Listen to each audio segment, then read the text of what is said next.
Laptop screen ಮೇಲೆ ಸಿತಾರ್ ಹೋಗೋದನ್ನು ನೋಡಿದ ಚೋಟು ಸುಮೇತ್ ಕಡೆ ನೋಡಿ ಅವರು ಹೊರಟೋದ ಬಾಸ್ ಅಂತಾನೆ. ಪೇಪರ್ ವೈಟನ್ನು ತಿರುಗಿಸ್ತಾ ತನ್ನ ಕುರ್ಚಿಯಿಂದ ಎದ್ದು ಗ್ಲಾಸ್ ವಾಲ್ ಹತ್ರ ಹೋಗಿ ಹೊರಗೆ ಸುರಿತಿರೋ ಮಳೆ ಕಡೆ ನೋಡ್ತಾನೆ ಸುಮೇತ್. ಈ ಮಳೆ ಕೆಲವು ಜನರಿಗೆ ಸಂತೋಷ ಕೊಟ್ಟರೆ ಇನ್ನು ಕೆಲವು ಜನರಿಗೆ ಸಾವನ್ನು ಕೊಡುತ್ತೆ ಅಂತ ಗಟ್ಟಿಯಾಗಿ ನಗ್ತಾನೆ. ಆ ನಗು ಎಷ್ಟು ಕ್ರೂರವಾಗಿರುತ್ತೆ ಅಂತ ಅಂದರೆ ಅದನ್ನು ನೋಡ್ತಿರೋ ಚೋಟು ಕೂಡ ತುಂಬ ಭಯ ಆಗುತ್ತೆ. ಕುಟುಕ್ ನುಂಗುತ್ತಾ, ಈಗ ನೀವೇನು ಮಾಡ್ಬೇಕಂತಿದ್ದೀರಾ ಬಾಸ್ ಅಂತ ಮೆಲ್ಲ ಕೇಳ್ತಾನೆ. ಇವತ್ತು ಯಾವುದಾದ್ರೂ ಒಂದು ಒಳ್ಳೆ ಕೆಲಸ ಮಾಡ್ಬೇಕು ಅಂದ್ಕೊಂಡಿದ್ದೀನಿ ಚೋಟು. ಒಳ್ಳೆ ಕೆಲಸವಾ? ನನ್ನ ದೃಷ್ಟಿಯಲ್ಲಿ ಒಳ್ಳೆ ಕೆಲಸವೇ ಅಂತ ರಾಕ್ಷಸನಂತೆ ನಗ್ತಾ ಚೋಟು ಕಡೆ ನೋಡ್ತಾನೆ. ಇವತ್ತು ಯಾರನ್ನಾದರೂ ನಾವು ಕೊಲ್ಲಲಿದ್ದೀವಾ? ನೀನು ತುಂಬ ಬುದ್ಧಿವಂತ ಚೋಟು ಅಂತ ತನ್ನ ಕುರ್ಚಿಯಲ್ಲಿ ಕೂತು ಆರೋಹಿ ಫೋಟೋ ಕಡೆ ನೋಡ್ತಾನೆ ಸುಮೇತ್. ಅಷ್ಟರಲ್ಲೇ ಕ್ಯಾಬಿನ್ ಬಾಗಿಲು ತೆರೆದು ಅನುಮತಿ ಇಲ್ಲದೆಯೇ ಒಳಗಡೆ ಬರ್ತಾನೆ ರಿಹಾನ್. ಅಲ್ಲಿ ರಿಹಾನನ್ನು ನೋಡಿ ಚೋಟು ಹೊರಗೆ ಹೋಗ್ತಾನೆ. ಸುಮೇತ್ ಎದುರಿಗಿನ ಕುರ್ಚಿಯಲ್ಲಿ ಕೂತು ಒಂದು ಫೈಲ್ ಅವನ ಮುಂದೆ ಇಟ್ಟು ಇದರಲ್ಲಿ ನೀನು ಸಹಿಬೇಕು ಅಂತಾನೆ. ರಿಹಾನ್ ಕಡೆ ನೋಡ್ತಾ, ತುಂಬ ದಿನಗಳ ನಂತರ ನಿನ್ನ ನೋಡ್ತಿದ್ದೀನಿ ಅಂತಾನೆ ಸುಮೇತ್. ನೋಡಬೇಕಂದ್ರೆ ನನ್ನ ಮೇಲೆ ನಿನಗೆ ಗಮನ ಕೂಡ ಇರಬೇಕಲ್ವೇ ಅಂತ ನಗ್ತಾ ಹೇಳ್ತಾನೆ ರಿಹಾನ್. ನನ್ನ ಗಮನ ಪ್ರತಿ ಜಾಗದಲ್ಲಿ ಇರುತ್ತೆ ರಿಹಾನ್, ಎಲ್ಲಿ ಯಾವಾಗ ಏನು ನಡೆಯುತ್ತೆ ನನಗೆಲ್ಲ ಗೊತ್ತು ಅಂತ ತಲೆ ಎತ್ತಿ ರಿಹಾನ್ ಕಡೆ ನೋಡ್ತಾ ವಿಚಿತ್ರವಾಗಿ ನಗ್ತಾನೆ. ತೀಕ್ಷ್ಣವಾಗಿ ಸುಮೇತ್ ಕಡೆ ನೋಡ್ತಾ, ನಿನಗೆಲ್ಲವೂ ತಿಳಿಯುತ್ತೆ, ನನಗದೇ ಬೇಕು ಅಂತ ಕುರ್ಚಿಯಿಂದ ಎದ್ದು ಫೈಲ್ ತೊಗೊಂಡನಿಂದ ಹೊರಟು ಹೋಗ್ತಾನೆ. ವಾರ್ತಾಪತ್ರಿಕೆಯಲ್ಲಿ ಬಂದ ಫೋಟೋ ನೋಡಿ ಪೇಪರನ್ನು ನೆಲಕ್ಕೆ ಬಡಿದು ಎಸಿತಾನೆ ಖಲೀದ್. ನನ್ನಿಂದ ಎಲ್ಲಕ್ಕಿಂತ ಬೆಲೆ ಬಾಳುವಾದದನ್ನು ಕಿತ್ಕೊಂಡೆ, ನನ್ನ ಬಿಸ್ನೆಸ್, ನನ್ನ ಕಂಪ್ನಿ ಎಲ್ಲವನ್ನ ಕಿತ್ಕೊಂಡೆ, ನಾನು ನಿನ್ನ ಬಿಡೋದಿಲ್ಲ ಕಿಂಗ್ ಅಂತ ಕೋಪದಿಂದ ಕೂಗ್ತಾನೆ. ಅಷ್ಟರಲ್ಲಿ ನಿನ್ನಿಂದ ಖಲೀದ್ ಎಂಬ ಧ್ವನಿ ಕೇಳಿ ತಿರುಗಿ ನೋಡ್ತಾನೆ. ಸತ್ತಾರಮ್ಮನ ಹತ್ರ ಬರೋದನ್ನು ಕಂಡು, ನೀನು ಇಲ್ಲಿ ಹೇಗೆ ಗಟ್ಟಿಯಾಗಿ ಉಸಿರಾಡಿ ನನ್ನಿಂದ ಪಾರಾಗಿ ಬಂದೆ ಅಂತಾನೆ. ಅವನ ಮಾತಿ ಖಲೀದ್ ತಲೆಯಲ್ಲಿ ಏನೋ ಹೊಳೆಯುತ್ತೆ. ಅದನ್ನೆಲ್ಲ ಮೀರಿ ನೀನು ಹೇಗೆ ತಪ್ಪಿಸ್ಕೊಂಡೆ? ಇವತ್ತು ನನಗೆ ಪ್ರಜ್ಞೆ ಬಂದ ತಕ್ಷಣ ಅಲ್ಲಿ ಯಾರೂ ಇಲ್ಲದ ಕಾರಣ ನಾನು ಓಡಿ ಬಂದೆ. ನೀನು ನಿಜವಾಗಿಯೂ ದಡ್ಡ. ಆ ಕಿಂಗ್ ನಿನ್ನ ಮೂಲಕ ನನ್ನ ಹತ್ರ ಬರೋದಕ್ಕೆ ಇದೆಲ್ಲ ಪ್ಲ್ಯಾನ್ ಮಾಡಿ ನೀನೇ ಅಲ್ಲಿಂದ ಪಾರಾಗುವಂತೆ ಪ್ಲ್ಯಾನ್ ಮಾಡಿದ್ದಾನೆ ಅಂತ ಸತ್ತಾರ್ ಕಡೆ ನೋಡುವಷ್ಟರಲ್ಲಿ ಅವನು ಬಾಯಿಂದ ರಕ್ತ ಸುರಿತಾ ಕೆಳಗೆ ಬಿದ್ದಿರ್ತಾನೆ. ಸತ್ತಾರ್ ಏನಾಯಿತು ಅಂತ ಮೊಣಕಾಲು ಉರಿ ಅವನಿಗೆ ಕೆನ್ನೆ ಸವರ್ತಾ ಕೇಳ್ತಾನೆ ಖಲೀದ್. ನಿಲ್ಲದೆ ಬಾಯಿಂದ ರಕ್ತ ಬರ್ತಿರೋದನ್ನು ಕಂಡು, ಅವನು ನಿನಗೆ ಪಾಯ್ಸನ್ಸ್ ಕೊಟ್ಟಿದ್ದಾನೆ. ಈಗ ನಾನು ನಿನ್ನ ಉಳಿಸೋದಕ್ಕೆ ಸಾಧ್ಯ ಇಲ್ಲ ಅಂತಾನೆ ಖಲೀದ್. ಆ ನಂತರ ಸತ್ತಾರ್ ಮೂಲಕ ಹೇಗಾದರೂ ಅವರೆಲ್ಲರೂ ಇಲ್ಲಿಗೆ ಬಂದೇ ಬರ್ತಾರೆ ಅಂತ ತಿಳಿದ ಖಲೀದ್ ಅಲ್ಲಿಂದ ಪಾರಾಗೋದಕ್ಕೆ ಹೊರಗೆ ಓಡ್ತಾನೆ. ಹೊರಗೆ ತುಂಬ ಜೋರಾಗಿ ಮಳೆ ಬೀಳ್ತಿರುತ್ತೆ. ಖಲೀದ್ ಇರೋ ಜಾಗ ಒಂದು ಗುಡ್ಡಗಾಡು ಪ್ರದೇಶ. ಸುತ್ತಮುತ್ತ ಯಾವುದೇ ಮನೆಗಳಿರಲಿ, ಮನುಷ್ಯರಲ್ಲಿ ಇರೋದಿಲ್ಲ. ಅದೊಂದು ನಿಷೇಧಿತ ಪ್ರದೇಶ. ಅಂಥ ಮಳೆಯಲ್ಲೂ ಆ ಗುಡ್ಡದ ಮೇಲಿಂದ ಓಡ್ತಾ ಹೋಗ್ತಿದ್ದ ಖಲೀದ್ನ ಹೆಜ್ಜೆ ನಿಂತು ಹೋಗುತ್ತೆ. ಎದುರಿಗಿರೋ ಸುಮೇತ್, ಚೋಟು ಮತ್ತು ವರ್ಷಾಳನ್ನು ನೋಡಿ ಅವರೆಲ್ಲರೂ ಮಳೆಯಲ್ಲಿ ನಿಂತಿರ್ತಾರೆ. ಸುಮೇತ್ ಕಡೆ ಕೋಪದಿಂದ ನೋಡ್ತಾ, ಒಟ್ನ ಸತ್ತ ನನ್ನ ಅಡ್ಡ ಇಟ್ಕೊಂಡು ನನ್ನ ಹತ್ರ ಬಂದೇ ಬಿಟ್ಟೆ ಅಂತಾನೆ. ಮೆದುಳು ಚೆನ್ನಾಗಿ ಕೆಲಸ ಮಾಡ್ತಿದ್ದೆ ನಿನಗೆ. ನಿಜಕ್ಕೂ ನೀನೇನು ಮಾಡ್ಬೇಕು ಅಂದ್ಕೊಂಡಿದ್ಯಾ? ಭೂಮಿ ಮೇಲಿಂದ ಒಂದು ಹೊರೆಯನ್ನು ಇಳಿಸ್ಬೇಕು ಅಂದ್ಕೊಂಡಿದ್ದೀನಿ ಅಂತ ತನ್ನ ಗನ್ ತೆಗೆದು ಬೆರಳಿನ ಮೇಲೆ ತಿರುಗಿಸ್ತಾನೆ ಸುಮೇತ್. ಅಷ್ಟರಲ್ಲೇ ಸುಮೇತ್ ಎಂಬ ಧ್ವನಿ ಕೇಳಿದ ತಕ್ಷಣ ಗಟ್ಟಿಯಾಗಿ ಕಣ್ಣು ಮುಚ್ಕೊಳ್ತಾನೆ. ಸುಮೇತ್ ಎಂಬ ಧ್ವನಿ ಕೇಳಿದ ತಕ್ಷಣ ಅವನು ಕಣ್ಣು ಮುಚ್ಚಿದ. ಆರೋಹಿ ಅಂತ ಮೆಲ್ಲಗೆ ಹೇಳ್ತಾಳೆ ವರ್ಷ. ಹಿಂದಕ್ಕೆ ತಿರುಗಿ ಆರೋಹಿ ಕಡೆ ನೋಡ್ತಾ, ನೀನು ಇಲ್ಲಿ ಏನು ಮಾಡ್ತಿದ್ಯಾ ಅಂತ ಗಂಭೀರ ಧ್ವನಿಯಲ್ಲಿ ಕೇಳ್ತಾನೆ ಸುಮೇತ್. ಆರೋಹಿ ಸುಮೇತ್ ಹತ್ರ ಬಂದವನ ಕೈಯಲ್ಲಿದ್ದ ಗನ್ ಕಿತ್ಕೊಂಡು ಖಲೀದ್ ಕೈ ಮೇಲೆ ಶೂಟ್ ಮಾಡ್ತಾಳೆ. ಕೂಡಲೇ ಆ ಮೂವರು ಖಲೀದ್ ಕಡೆ ನೋಡ್ತಾರೆ. ಕೆಳಗೆ ಗನ್ ಬಿದ್ದಿರೋದನ್ನು ನೋಡಿದ ಚೋಟುಗೆ ಖಲೀದ್ ಸುಮೇತ್ನನ್ನು ಶೂಟ್ ಮಾಡೋದಕ್ಕೆ ಹೋಗಿದ್ದಾನೆ ಅಂತ ಅರ್ಥ ಆಗುತ್ತೆ. ಏನೇ ಆದರೂ ಸುಮೇತ್ ಮಾತ್ರ ಆರೋಹಿ ಕಡೆ ಸಿಟ್ಟಿನಿಂದ ನೋಡ್ತಿರ್ತಾನೆ. ಯಾಕೆ ಹೀಗೆ ನೋಡ್ತಿದ್ಯಾ? ನನ್ನ ಕೆಲಸದ ಮಧ್ಯೆ ನೀನು ಬರಬೇಡ ಬಂಗಾರ ಅಂತ ಕೋಪದಿಂದ ಹೇಳ್ತಾನೆ ಸುಮೇತ್. ನಾನು ನಿನ್ನ ಕೆಲಸದ ಮಧ್ಯೆ ಬರೋದಿಲ್ಲ ಸುಮೇತ್. ನೀನೇನು ಮಾಡ್ಬೇಕು ಅಂದ್ಕೊಂಡಿದ್ಯೋ ಅದನ್ನು ಮಾಡು ಅಷ್ಟೇ. ನಾನು ಮಾತ್ರ ನಿನ್ನ ಜೊತೆಯಲ್ಲಿರ್ತೀನಿ, ನಿನ್ನ ಒಂಟಿಯಾಗಿ ಬಿಡೋದೇ ಇಲ್ಲ ಅಂತ ಅವನ ಕೈ ಹಿಡಿತಾಳೆ ಆರೋಹಿ. ನಾನೇನು ಪುಟ್ಟ ಮಗು ಅಲ್ಲ, ಸರಿನಾ? ಅಲ್ಲ, ಆದರೆ ನೀನು ನನ್ನ ಸುಮೇತ್, ಹಾಗಾಗಿ ನಾನು ನಿನ್ನ ಜೊತೆಯಲ್ಲಿರ್ತೀನಿ ಅಂತ ಆರೋಹಿ ಹೇಳಿ ತಕ್ಷಣ ಅವಳ ಕಣ್ಣುಗಳನ್ನೇ ನೋಡ್ತಾನೆ.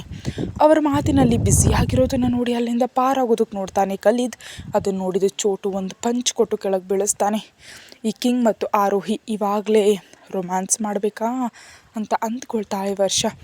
ಖಲೀದ್ನ ಕೈ ಹಿಡಿದು ಎಳ್ಕೊಂಡು ಅಲ್ಲಿಂದ ಕರ್ಕೊಂಡು ಹೋಗ್ತಾ, ಅವನು ಕಿಂಗ್ ಏನಾದರೂ ಮಾಡ್ತಾರೆ, ನೀನು ಸುಮ್ಮನೆ ಇರು ಅಂತಾನೆ ಚೋಟು. ಆರೋಹಿ ಕಣ್ಣುಗಳನ್ನೇ ನೋಡ್ತಾ, ನಿನ್ನಿಷ್ಟದಂತೆ ಬಂಗಾರ ಅಂತ ಖಲೀದ್ ಕಡೆ ನೋಡ್ತಾನೆ. ಕೋಪದಿಂದ ಸುಮೇತ್ ಕಡೆ ನೋಡ್ತಾ, ನಿನ್ನ ತಾತ ತೀರಿಸಲಾಗದ ಹಾಗೆ ನಾನು ನೀನು ತೀರಿಸ್ಕೊಳ್ತಿದ್ಯಾ? ಆದರೆ ನೆನಪಿಟ್ಟುಕೋ, ನಿನ್ನ ತಾತನನ್ನು ನಾನು ನನ್ನ ಕೈಯಿಂದ ಕೊಂದಂತೆ ನಿನ್ನನ್ನು ಕೊಂದು ಹಾಕ್ತೀನಿ ಅಂತಾನೆ ಖಲೀದ್. ಆ ಮಾತಿಗೆ ಆರೋಹಿ ಶಾಕ್ ಆಗಿಬಿಡ್ತಾಳೆ. ಕೋಪದಿಂದ ಖಲೀದ್ ಕಡೆ ನೋಡ್ತಾ, ನೀನು ತುಂಬ ತಪ್ಪು ದಾರಿಯಲ್ಲಿ ಯೋಚಿಸ್ತಿದ್ಯಾ. ನನ್ನ ದೃಷ್ಟಿಯಲ್ಲಿ ಯಾರು ಹೋದ್ರೋ ಅವರು ಹೋದರು, ನಾನು ಅವರ ಬಗ್ಗೆ ಹೆಚ್ಚು ಯೋಚಿಸೋದಿಲ್ಲ ಮತ್ತು ಅವರಾಗೇನ ನಾನು ತೀರಿಸ್ಕೊಂಡು ಸಮಯ ವ್ಯರ್ಥ ಮಾಡೋ ಕೆಲಸಗಳನ್ನ ಖಂಡಿತ ಮಾಡೋದಿಲ್ಲ. ನಾನು ನಿನ್ನ ಕೊಲ್ಲೋದು ಕಾರಣ ಏನಂದರೆ ನೀನು ಆ ವಜ್ರಗಳ ನಿನ್ನದಾಗಿಸ್ಕೊಳ್ಬೇಕು ಅಂದ್ಕೊಂಡೆ. ಮತ್ತು ಮುಖ್ಯ ಕಾರಣ ಅಂದರೆ ಹೇಳೇ, ನಾನು ನಿನ್ನ ಹೆಸರು, ನಿನ್ನ ಮುಖ ಇವೆಲ್ಲವನ್ನು ಕೇಳಿ ಕೇಳಿ ನೋಡಿ ನೋಡಿ ತುಂಬ ಬೇಸತ್ತು ಹೋಗಿದ್ದೀನಿ ಅಂತ ನೇರವಾಗಿ ಗುರಿ ಇಟ್ಟು ಶೂಟ್ ಮಾಡಿಬಿಡ್ತಾನೆ ಸುಮೇಧ್. ಕೂಡಲೇ ಕಲಿತು ಕೆಳಗೆ ಬಿದ್ದು ಸತ್ತು ಹೋಗ್ತಾನೆ. ಅವನು ಸತ್ತ ತಕ್ಷಣ ಒಂದು ರೀತಿ ತೃಪ್ತಿ ನಗು ಸುಮೇಧ್ ಮುಖದಲ್ಲಿ ಕಾಣಿಸುತ್ತೆ. ಆರೋಹಿ ಅವನ ಮುಖದಲ್ಲಿ ನಗುವನ್ನು ನೋಡ್ತಿರ್ತಾಳೆ. ಆ ನಗುವಿನ ಅರ್ಥ ಏನು ಅಂತ ತಿಳಿಯೋದಕ್ಕೆ ಪ್ರಯತ್ನಿಸ್ತಾಳೆ. ಆರೋಹಿ ಹತ್ರ ಬಂದು ಏನಾಯ್ತು ಬಂಗಾರ ಅಂತ ಮೆಲ್ಲ ಕೇಳ್ತಾನೆ. ನೀನು ಮೊದಲು ಆ ಗನ್ ಎಸೆದ್ಬಿಡು ಅಂತ ಆರೋಹಿ ಹೇಳಿದ ತಕ್ಷಣ ಗನ್ ಪಕ್ಕಕ್ಕೆಸ್ತು ಆರೋಹಿನ ಅಪ್ಕೊಳ್ತಾನೆ. ಅವನ ಸುತ್ತ ಕೈ ಹಾಕಿ ಹಾಗೆ ನಿಂತು ಬಿಡ್ತಾಳೆ. ಚಿಂತಿಸ್ಬೇಡ ಬಂಗಾರ, ನಾನು ನಿನ್ನ ಕೊಲ್ಲೋದಿಲ್ಲ ಅಂತ ಗಟ್ಟಿಯಾಗಿ ನಗ್ತಾನೆ ಸುಮೇಧ್. ಅಷ್ಟರಲ್ಲೇ ಚೋಟು ಗಟ್ಟಿಯಾಗಿ ಕೂಗ್ತಾ ಇಲ್ಲಿ ಈಗ ಬ್ಲಾಸ್ಟ್ ಆಗುತ್ತೆ ಅಂತ ಹೇಳಿದ ತಕ್ಷಣ ಆರೋಹಿ ಕಡೆ ನೋಡಿ ಓಡು ಬಂಗಾರ ಅಂತ ಅವಳ ಕೈ ಹಿಡಿದು ಅಲ್ಲಿಂದ ವೇಗವಾಗಿ ಓಡ್ತಾರೆ ಎಲ್ಲರೂ. ಸ್ವಲ್ಪ ದೂರ ಹೋದ್ಮೇಲೆ ಸುಮೇಧ್ ಮತ್ತು ಆರೋಹಿ ಒಂದು ಕಡೆ ನಿಂತು ಗಟ್ಟಿಯಾಗಿ ಉಸಿರಾಡ್ತಾ ನಾವೀಗ ಸುರಕ್ಷಿತವಾಗಿದ್ದೀವಿ ಅಂತಾಳೆ. ಮಳೆ ಹಾಗೆ ಬೀಳ್ತಿರುತ್ತೆ. ನಾವು ಮನೆಗೆ ಹೋಗೋಣವಾ? ಬೇಡ, ಇಲ್ಲೇ ಹೀಗೆ ಇರೋಣ. ಯಾಕೆ ಬಂಗಾರ? ನನಗೆ ಮಳೆ ಅಂದರೆ ತುಂಬ ಇಷ್ಟ, ನನ್ನ ಎತ್ಕೋ ಅಂತ ಆರೋಹಿ ಹೇಳಿದ ತಕ್ಷಣ ಅವಳನ್ನ ಎತ್ಕೊಂಡು ಹಾಗೆ ಮಳೆಯಲ್ಲಿ ಮುಂದೆ ನಡೀತಾನೆ ಸುಮೇಧ್. ಅವನ ಕತ್ತಿನ ಸುತ್ತ ಕೈ ಹಾಕಿ ಆ ಕ್ಷಣವನ್ನು ಅನುಭವಿಸ್ತಿರ್ತಾಳೆ ಆರೋಹಿ. ಮೇಲೆ ಆಕಾಶದಲ್ಲಿ ಮಳೆ. ನಾನು ಹೀಗಿದ್ದರೆ ತುಂಬ ಚೆನ್ನಾಗಿದೆ ಅಲ್ವಾ ಅಂತ ಖುಷಿಯಿಂದ ಹೇಳ್ತಾಳೆ. ಸಂತೋಷ ಪಡ್ತಿದ್ಯಾ ಬಂಗಾರ? ಹೌದು, ತುಂಬ ಅಂದರೆ ತುಂಬ. ನನಗೂ ಸಂತೋಷ ಪಡಬೇಕನ್ನಿಸ್ತಿದೆ ಅಂತ ಅವಳ ಕಣ್ಣುಗಳನ್ನೇ ನೋಡ್ತಾ ತೀವ್ರವಾಗಿ ಹೇಳ್ತಾನೆ ಸುಮೇಧ್. ಅವನ ಮಾತುಗಳಿಗೆ ಅವಳ ಹೃದಯ ಬಡಿತ ಜೋರಾಗಿ ಹೊಡ್ಕೊಳ್ಳುತ್ತೆ. ಆರೋಹಿನ ಕೆಳಗಿಳಿಸಿ ಅವಳ ತುಟಿಗಳನ್ನ ಚುಂಬಿಸ್ತಾನೆ. ಎಷ್ಟು ಒದ್ದಾಡಿದ್ರೂ ಸುಮೇಧ್ ಬಿಡೋದಿಲ್ಲ. ಅಷ್ಟರಲ್ಲೇ ಗಟ್ಟಿಯಾಗಿ ಮಿಂಚಿದಾಗ ಅವಳಿಂದ ದೂರ ಸರಿದು ಆರೋಹಿ ಕಡೆ ನೋಡ್ತಾನೆ. ಉಸಿರಾಡ್ತಾ ರಸ್ತೆ ಮಧ್ಯದಲ್ಲಿ ಯಾರಾದರೂ ಮುತ್ತು ಕೊಡ್ತಾರಾ? ನಾನು ಕೊಡ್ತೀನಿ ಬಂಗಾರ. ಕೋಪದಿಂದ ಏನು ಹೇಳುವಷ್ಟರಲ್ಲಿ ಅಕ್ಷಿ ಅಂತ ಸೀನ್ತಾಳೆ. ನೋಡು, ನೀನು ಸೀನ್ತಿದ್ಯಾ, ಹೋಗೋಣ ಬಾ ಬಂಗಾರ ಅಂತ ಚೋಟು ತಂದ ಕಾರ್ನ ಹಿಂದಿನ ಸೀಟ್ನಲ್ಲಿ ಅವಳನ್ನ ಕೂರಿಸಿ ತಾನು ಕೂತ ಮೇಲೆ ಅಲ್ಲಿಂದ ಅರಮನೆಗೆ ಹೋಗಿ ರೂಮ್ಗೆ ಹೋದ್ಮೇಲೆ ಹೋಗಿ ಬಟ್ಟೆ ಬದಲಿಸುವಂಥ ಸುಮೇಧ್ ಹೇಳಿದ ತಕ್ಷಣ ಸ್ನಾನದ ಮನೆಗೆ ಓಡ್ತಾಳೆ. ರಾಮ್ ಮತ್ತು ನೇಹಾ ಕೆಫೆಯಲ್ಲಿ ಕೂತು ಕಾಫಿ ಕುಡಿತಿರ್ತಾರೆ. ಅಷ್ಟು ದೀರ್ಘವಾಗಿ ಏನು ಯೋಚಿಸ್ತಿದ್ಯಾ ಅಂತ ಕೇಳ್ತಾನೆ ರಾಮ್ ಆರೋಹಿ ಬಗ್ಗೆ ಏನು ಯೋಚಿಸ್ತಿದ್ಯಾ? ಅವಳು ಸುಮೇಧನ್ನ ಪ್ರೀತಿಸ್ತಿದ್ದಾಳೆ. ನನಗೆ ಗೊತ್ತು, ನಾನು ಅವಳ ಕಣ್ಣುಗಳಲ್ಲಿ ನೋಡಿದ್ದೀನಿ ಅಂತಾನೆ ಸುಮೇಧ್. ನಿಜಕ್ಕೂ ಅವರಿಬ್ಬರ ವೃತ್ತಿಯೇ ಬೇರೆ. ಅಂತಹ ಅವರಿಬ್ಬರ ಮಧ್ಯೆ ಪ್ರೀತಿ ಹೇಗೆ ಸಾಧ್ಯ? ಪ್ರೀತಿ ಯಾವಾಗಲೂ ವೃತ್ತಿಯನ್ನು ನೋಡೋದಿಲ್ಲ. ನೇಹಾ ತಕ್ಷಣ ಅವನ ಕಡೆ ನೋಡ್ತಾಳೆ ನೇಹಾ. ಹೌದು, ಆದರೆ ಕಬೀರ್ ಅಂತಿದ್ದ ನೇಹಾಳ ಕೈ ಹಿಡಿದು ದಯವಿಟ್ಟು ಅವನ್ನೆಲ್ಲ ಬಿಡು, ನಮ್ಮ ಬಗ್ಗೆ ಮಾತಾಡ್ಕೊಳ್ಳೋಣವಾ? ನಮ್ಮ ಬಗ್ಗೆನಾ? ನಾನಿನ್ನ ಪ್ರೀತಿಸ್ತಿದ್ದೀನಿ ನೇಹಾ ಅಂತಾನೆ ರಾಮ್ ಭಾವರಹಿತ ಮುಖದಿಂದ ಅವನ ಕಡೆ ನೋಡ್ತಾಳೆ. ಏನಾಯಿತು, ಯಾಕೆ ಹೀಗೆ ನೋಡ್ತಿದ್ಯಾ? ನಾನಂದ್ರೆ ನಿನಗಿಷ್ಟ ಇಲ್ವಾ? ನನಗೆ ನೀನಂದರೆ ತುಂಬ ಇಷ್ಟ, ಈಗಿನಿಂದಲ್ಲ ಬಹಳ ದಿನಗಳಿಂದ ಅಂತ ನೇಹಾ ಹೇಳಿದ ತಕ್ಷಣ ರಾಮ್ ಹೃದಯದ ಒಳಗೆ ಚಿಟ್ಟೆಗಳ ಹರತ್ತವೆ. ಅಷ್ಟರಲ್ಲಿ ಅವನ ಫೋನ್ ರಿಂಗ್ ಆಗುತ್ತೆ. ಏನಾಯ್ತು ರಾಮ್? ಕುರ್ಚಿನ ಮೇಲೆದ್ದು ಹೋಗೋಣ ನೇಹಾ, ನಾನೀಗ ಹೆಡ್ ಆಫೀಸ್ಗೆ ಹೋಗಬೇಕು, ತುಂಬ ಅರ್ಜೆಂಟ್ ಕೆಲಸ ಇದೆ. ಸರಿ ಅಂತ ಕೆಫೆಯಿಂದ ಇಬ್ಬರು ಹೊರಗೆ ಹೋಗ್ತಾರೆ. ಸ್ನಾನ ಮನೆಯಿಂದ ಹೊರಗೆ ಬಂದು ಆರೋಹಿಗೆ ಅಲ್ಲಿ ಸುಮೇಧ್ ಇಲ್ಲದ ಕಾರಣ ಎಲ್ಲಿಗೋದ ಇವನು ಅಂತ ರೂಮ್ನಿಂದ ಹೊರಗೆ ಹೋಗ್ತಾಳೆ. ಸುಮೇಧ್ಗಾಗಿ ಹುಡುಕ್ತಾ 4th ಫ್ಲೋರ್ ಪೂರ್ತಿ ಹುಡುಕ್ತಾ ಇದ್ದಂಥ ಆರೋಹಿ ಒಂದು ರೂಮ್ ಹತ್ರ ಹಠತ್ತಾಗಿ ನಿಲ್ತಾಳೆ. ಬಾಗಿಲು ತೆರೆದು ಒಳಗೆ ಹೋಗ್ತಾಳೆ. ಒಂದು ಬಾರಿ ಈ ರೂಮ್ಗೆ ಈಗಾಗಲೇ ಆರೋಹಿ ಬಂದಿರ್ತಾಳೆ. ಆ ರೂಮ್ನಲ್ಲಿ ಒಂದು ಪಿಯಾನೋ ಕೂಡ ಇರುತ್ತೆ. ಆದರೆ ಯಾಕೋ ಅವಳಿಗೆ ಆ ರೂಮ್ ತುಂಬ ನೆಗೆಟಿವ್ ಆಗಿ ಅನಿಸಿದ್ರಿಂದ ಇನ್ಯಾವತ್ತೂ ಆ ರೂಮ್ ಒಳಗಡೆ ಹೋಗಿರಲಿಲ್ಲ. ಆದರೆ ಇವತ್ತು ಆ ರೂಮ್ ಒಳಗಿನಿಂದ ಯಾವುದೋ ಶಬ್ದ ಬರಲಾಗಿ ಬಾಗಿಲು ತೆರೆದು ಒಳಗೆ ಹೋಗ್ತಾಳೆ. ಅಲ್ಲಿ ಆರೋಹಿನ ನೋಡಿ ಸುಮೇಧ್ ಬಾ ಬಂಗಾರ ಅಂತ ಕರೀತಾನೆ. ಸುಮೇಧ್ ಈಗ ಪಿಯಾನೋ ಎದುರು ಕೂತಿರ್ತಾನೆ. ಆದರೂ ಅವನ ಹತ್ರ ಹೋಗದೆ ನಿಂತಿರ್ತಾಳೆ ಆರೋಹಿ. ನನ್ನ ಹತ್ರ ಬಾ ಬಂಗಾರ ಅಂತ ಮತ್ತೆ ಕರೆದಾಗ ಈ ಬಾರಿ ಅವನ ಹತ್ರ ಹೋಗಿ ನಿಲ್ತಾಳೆ. ಅವಳ ಕೈ ಹಿಡಿದು ತನ್ನ ಮಡಲಲ್ಲಿ ಕೂರಿಸ್ಕೊಳ್ತಾನೆ ಸುಮೇಧ್. ಈ ರೂಮ್ ಯಾಕೆ ಸುಮೇಧ್ ಇಷ್ಟೊಂದು ವಿಚಿತ್ರವಾಗಿದೆ ಅಂತ ಕೇಳ್ತಾಳೆ. ನನಗೆ ಹೀಗೆ ಇಷ್ಟ, ಈಗ ನಾವು ಒಟ್ಟಿಗೆ ಆಡೋಣ ಅಂತ ಅವಳ ಕೈ ಹಿಡಿದು ಒಂದು ಭಯಾನಕವಾದ ಸಂಗೀತವನ್ನು ನುಡಿಸ್ತಾನೆ ಸುಮೇಧ್. ಆ ಸಂಗೀತವನ್ನು ಕೇಳ್ತಾ ಇರೋ ಆರೋಹಿ ಮೈಯೆಲ್ಲ ಬೆವೆತು ಮೈ ನಡುಗುತ್ತೆ. 10 ನಿಮಿಷದ ನಂತರ ನಿಲ್ಲಿಸು ಸುಮೇಧ್, ನನಗೆ ಭಯ ಆಗ್ತಿದೆ ಅಂತಾಳ ಆರೋಹಿ.